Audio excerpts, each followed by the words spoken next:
Bienvenue chez les monstres ordinaires, 22 nouvelles qui décrivent la rencontre entre un bourreau et sa victime. 11 nouvelles se passent dans le passé, 11 autres se déroulent dans le présent. Elles ne finissent pas toujours mal, mais en général c'est le cas. Tu pour moi. Nous sommes dans le passé, à l'époque des gladiateurs.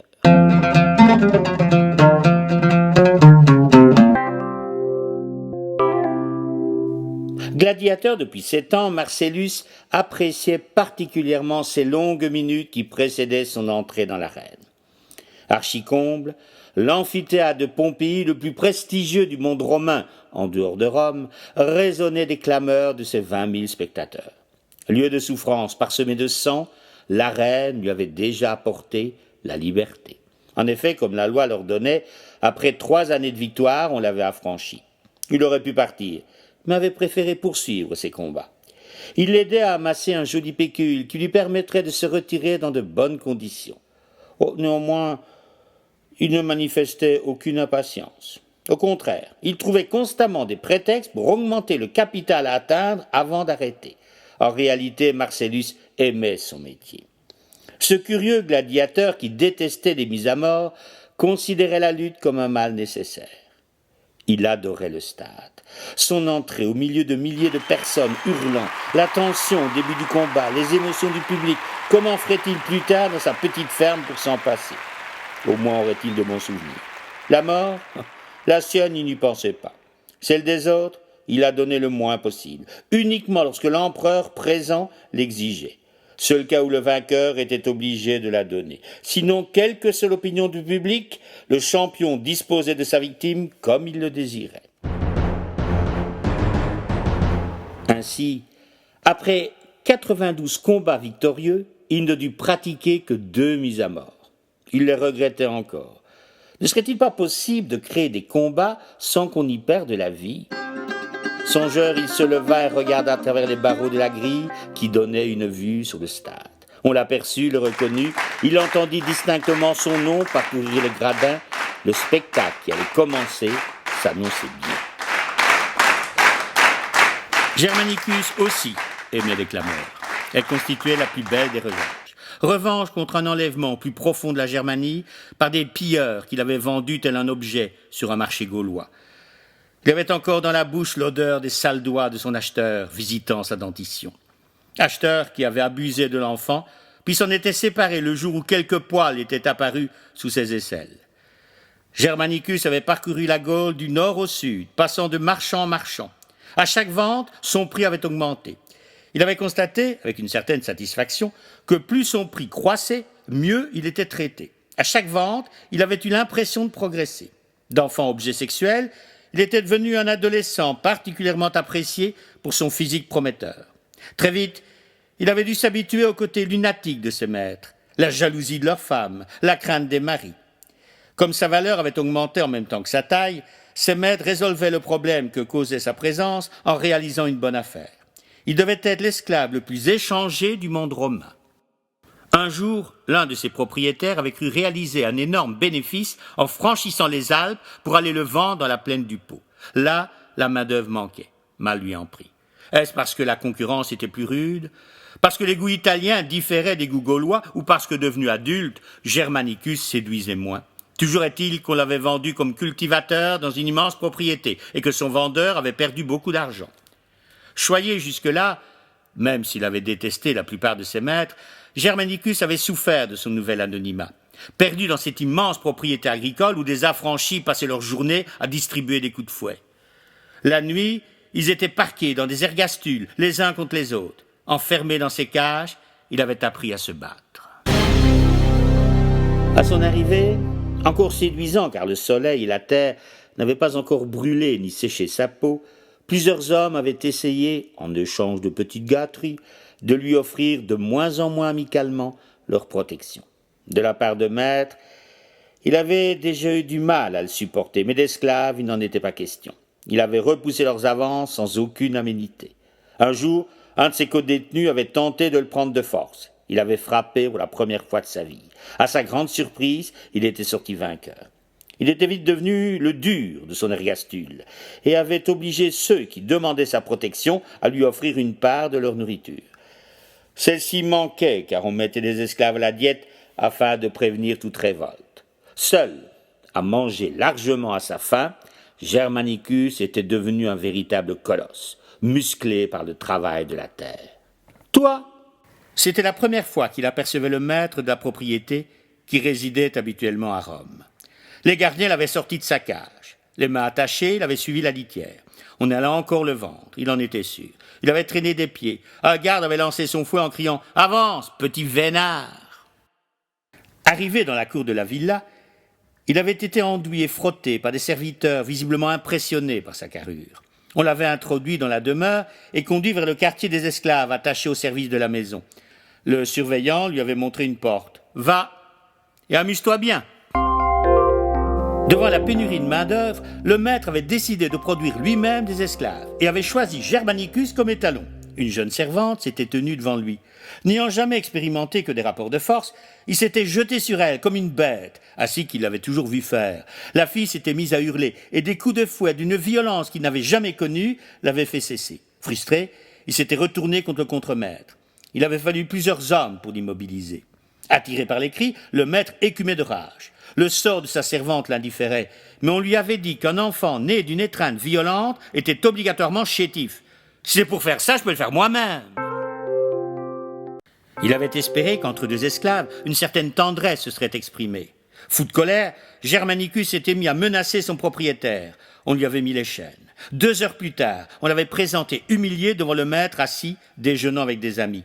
Le richissime Romain avait raconté à ses hôtes que la paix impériale l'obligeait à faire reproduire ses esclaves, et la réaction brutale du Germain. Tout en dégustant un grain de raisin, une des convives avait lâché « Il fera un bon gladiateur ». Pendant que son regard parcourait le stade, Marcellus évaluait le danger. Son risque de mourir était quasi nul. Il n'avait jamais perdu, et chaque combat accroissait son expérience. Même si le sort devait lui être défavorable, il était sûr de survivre. En effet, il se savait très populaire tant chez le public, qui lèverait immanquablement le pouce, que chez les autres gladiateurs qui, connaissant sa mansuétude, lui rendraient l'appareil. Il sentit la douceur d'une main caresser son épaule. Il la prit et la baisa. Il aimait la fraîcheur de cette peau de patricienne. Être gladiateur lui permettait de rendre amoureuses les plus belles femmes de Pompéi qui le couvraient d'or. Telle cette Sabrina, riche veuve, qui, pour le moment, passait toutes ses nuits en sa compagnie. Elle était belle, riche et avait le feu au corps. Naturellement, et Marcellus n'était pas dupe, c'était le sang qui l'attirait. D'ailleurs, ses exigences sexuelles étaient parfois un peu spéciales. Il ne fallait pas s'en étonner. Une dame de sa condition ne pouvait être attirée par un homme comme lui sans que certains goûts n'apparaissent bizarres. Mais les fantasmes de la belle lui offraient d'excellentes nuits. Sa générosité physique et pécuniaire était telle que Marcellus avait fini par l'apprécier. Seul ombre au tableau, ses incessants reproches d'épargner ses adversaires. À la fin de chaque combat, lorsque son opposant était à terre, Marcellus la regardait. Même lorsque le vaincu avait été valeureux, que le stade réclamait la grâce, elle maintenait son pouce baissé et hurlait le mot « mort ». Le soir, lorsqu'il se retrouvait, elle lui reprochait sa clémence et lui exprimait son dépit de savoir l'autre encore en vie. Il tapota la main de sa maîtresse et devina les palpitations de son cœur. Elle n'était pas amoureuse de lui, mais du danger qu'il encourait. Qu'il cesse de risquer sa vie et elle s'en détacherait. Elles étaient d'ailleurs toutes pareilles, ces femmes qui fréquentaient les gladiateurs. Marcellus, comme les autres, en profitait. Il aimait les femmes depuis l'âge de 12 ans, lorsque son maître lui avait offert une nuit avec une servante nubienne en récompense d'une bonne action. Né servi dans une riche maison romaine, il avait été le chouchou des autres esclaves et le préféré du maître. Seule la maîtresse ne l'avait pas aimé, mais elle l'avait laissé tranquille. Aussi bien nourri avait-il connu de multiples aventures durant une adolescence finalement désinvolte. Certes, il n'avait jamais pu choisir sa partenaire, mais s'était habitué à apprécier la surprise que le maître lui faisait chaque fois qu'il désirait augmenter son cheptel. De plus, il savait y faire, et toutes avait toujours apprécié ses services. Lorsque le maître mourut subitement, son épouse l'avait vendu à une école de gladiateurs. Persuadée qu'il était le fils de son mari, elle avait voulu régler un vieux compte. Elle lui avait rendu un immense service. Avec l'argent de ses combats, il s'était acheté une petite esclave de 10 ans dont il surveillait de près l'éducation. Plus tard, lorsqu'il s'arrêterait, il l'emmènerait dans sa ferme, la franchirait, l'épouserait et fonderait une famille. C'était elle qu'il essayait d'apercevoir au travers des barreaux. Car pour la première fois, on avait proposé à l'enfant de venir au stade. Le spectacle était cruel, mais il faisait partie de sa formation. Enfin, il l'aperçut au coin d'une travée à côté de sa nourrice. Tout à l'heure dans l'arène, il pourrait ainsi la regarder. Il avait prénommé Acté. Pendant ce temps, Sabrina le câlinait. Elle aimait l'embrasser avant le massacre et lui répéta son désir de le voir tuer un adversaire. Il lui répondit que ce n'était pas dans ses intentions. « Je t'en prie, tue pour moi », ajouta-t-elle d'une voix pleine de tendresse. « Tu sais, je ne le ferai pas, répondit-il calmement. « S'il te plaît, pour une fois. »« J'ai amené Acté, dit-il pour changer de conversation. « Où est-elle » demanda-t-elle. Il lui montra l'emplacement et elle lui proposa de se mettre derrière l'enfant. « Comme ça, tu nous regarderas toutes les deux, juste avant la mise à mort. » Décidément, elle y tient, pensa-t-il en la regardant s'éloigner. Voilà 2 ans que Germanicus combattait. Encore une année et il serait libre. De plus, chaque victoire lui rapportait un peu d'argent qu'il mettait soigneusement de côté. Les acclamations du stade lui rappelaient que son pécule augmentait et que le jour de sa délivrance approchait. En attendant, il fallait tenir, et ce n'était pas toujours évident. Il y a 6 mois, il avait vraiment cru sa dernière heure arriver. Le sort lui avait offert le célèbre Marcellus comme adversaire.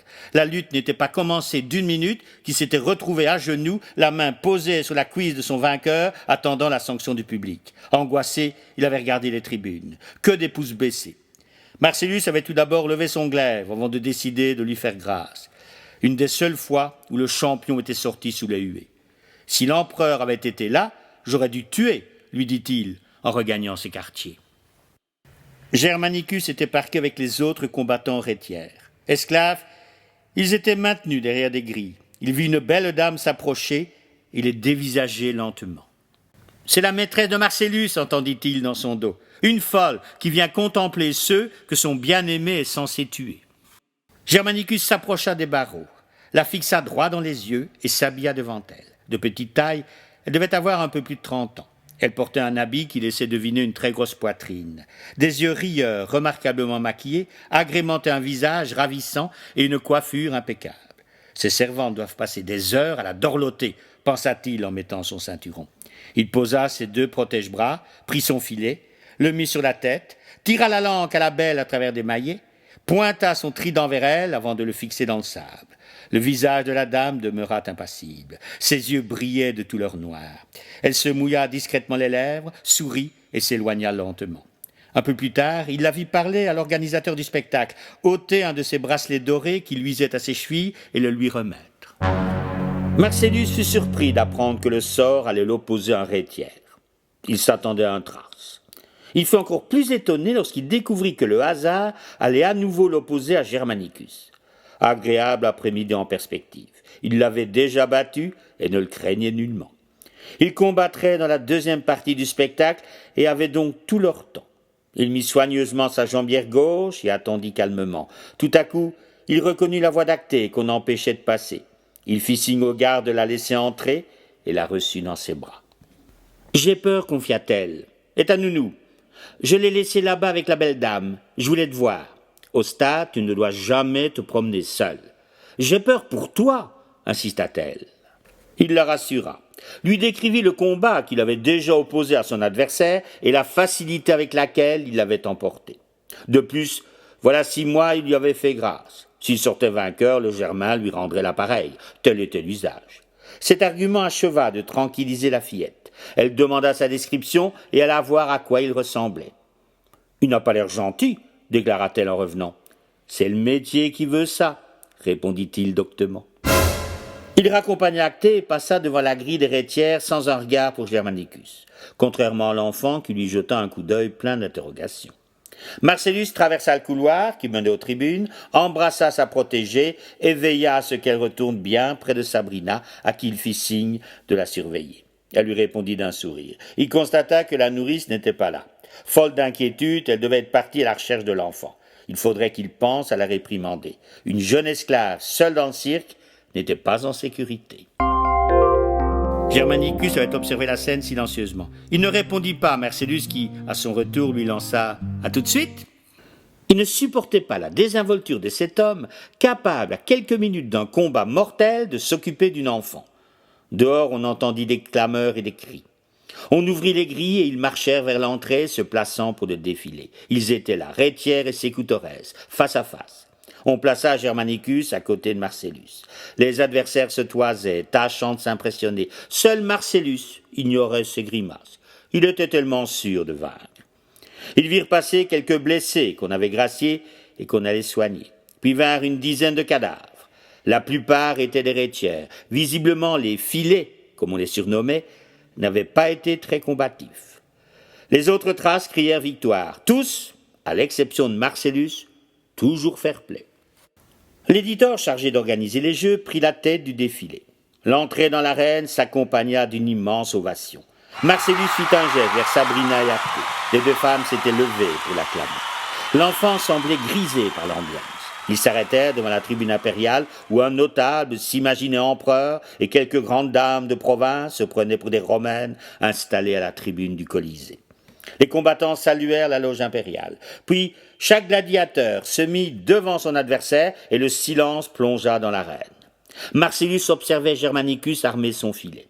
Un murmure parcourut l'assistance et les habitués informèrent les non-initiés que les deux hommes avaient déjà été opposés. La majorité du stade les regardait et Marcellus apprécia. Il allait leur offrir un beau combat. « J'espère que tu t'es amélioré » lança-t-il à l'autre qui pointait son trident. Il s'agissait d'un long manche terminé par 3 pointes en fer qui pénétraient la peau de l'adversaire, le blessait à 3 endroits différents, triplant ainsi la chance de lui infliger une lésion mortelle. Par contre, son maniement était plus difficile qu'un glaive, et si on frappait de côté, on ne provoquait aucune blessure. Marcellus avait un bouclier large qui lui permettait de se protéger contre cette arme meurtrière. En revanche, il lui était difficile d'atteindre son adversaire car le trident était plus long que son glaive. Par souci d'équilibre, on avait armé le Rétière d'un bouclier plus étroit. Pour triompher, il fallait déstabiliser son vis-à-vis.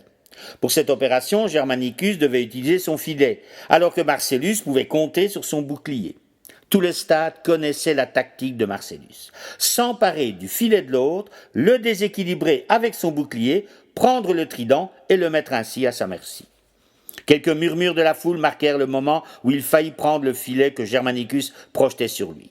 Marcellus coupa quelques mailles, mais ne parvint pas à s'en emparer. Visiblement, le Germain s'était amélioré. Soudain, Marcellus le vit tenter un coup d'audace. Le filet roulait à ses pieds alors qu'il était menacé par le trident.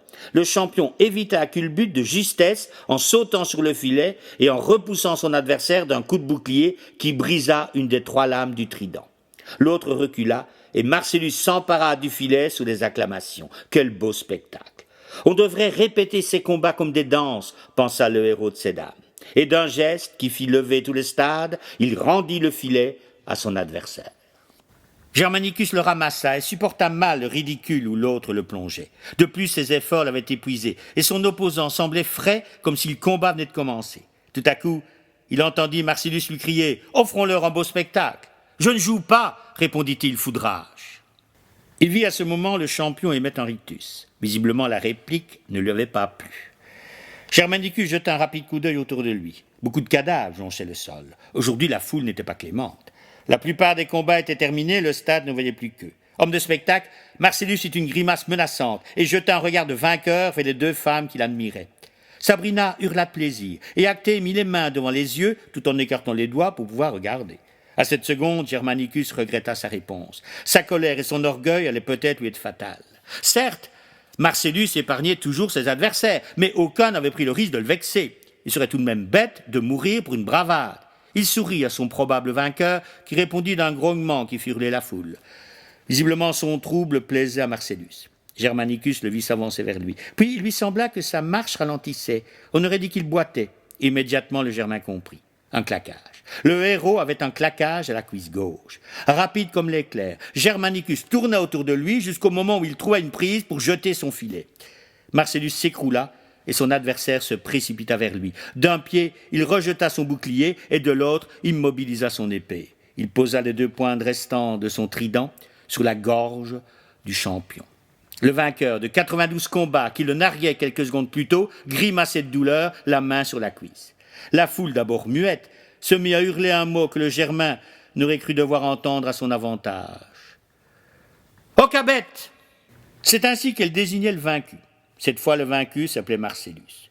Germanicus retira son filet et lui laissa la possibilité de se redresser. Comme lui-même avait dû le faire 6 mois plus tôt, il vit Marcellus plier un genou, tenir la cuisse de son vainqueur de la main gauche et implorer la clémence de la foule de la main droite. Le Germain leva son glaive et regarda le stade. Pratiquement tous les pouces étaient levés. Néanmoins, en l'absence de l'empereur, la décision lui appartenait et à lui seul. Il prenait son temps. Parcourant les travées du regard, il vit la femme qu'il avait défiée tout à l'heure. De sa main gauche, elle tenait l'épaule d'une enfant qu'il reconnut aussi. Curieusement, la dame gardait le pouce à l'horizontale, comme ceux qui n'ont pas encore pris leur décision. Par contre, l'enfant hurlait pour la grâce et ne voyait pas le comportement de celle qui semblait la soutenir de la main gauche. Germanicus regarda Marcellus et constata que lui aussi regardait les 2 femmes. Derrière ce pouce hésitant, le Germain aperçut 2 magnifiques yeux rieurs. Il sourit à celle qu'il n'allait pas tarder à connaître. Elle comprit. Son cœur battait à en faire exploser sa poitrine. Elle aurait voulu être à côté d'eux. De sa main gauche, elle pressa l'épaule d'Actée et dirigea lentement son pouce droit vers le bas. Germanicus attendit quelques secondes, goûta l'incrédulité de son adversaire et lui perça le cou avant de s'en aller sous les huées de la foule. Ensuite, on fit entrer les chevaux pour tirer les cadavres. Profitant de l'absence de la nounou, toujours à la recherche de l'enfant, Sabrina murmura à l'oreille de la fillette qu'il n'était peut-être que blessé et lui proposa de s'approcher de l'entrée. Ils longèrent le mur. Elle souleva la jeune fille pour qu'elle voie le corps de son bienfaiteur quitter le stade. « Je vais m'occuper de toi, » murmura-t-elle. Elle proposa à l'enfant de venir dire adieu à Marcellus. Pendant que Sabrina observait le cadavre, la petite courut vers la cage qui enferme les esclaves, repéra Germanicus et hurla « Méchant !»« Méchant !» répéta Sabrina d'une voix pleine de sous-entendus. Le soir même, le Germain retrouvait la riche Romaine aux yeux rieurs qui lui offrit une nuit de rêve. Avant de le rejoindre, elle s'était débarrassée d'Actée en la vendant à un dénommé Pallas, qui avait le double avantage de payer cher et d'habiter Rome. Quelques jours plus tard, elle acheta Germanicus afin qu'il ne combatte plus que pour elle. L'impopularité du vainqueur de Marcellus facilita cette transaction. Devenu propriété privée, le Germain mourut l'année suivante dans un combat que sa maîtresse avait organisé pour divertir quelques amis. Lorsqu'il vit sa patronne baisser le pouce, celui qui ne serait jamais un homme libre consacra sa dernière pensée à Marcellus.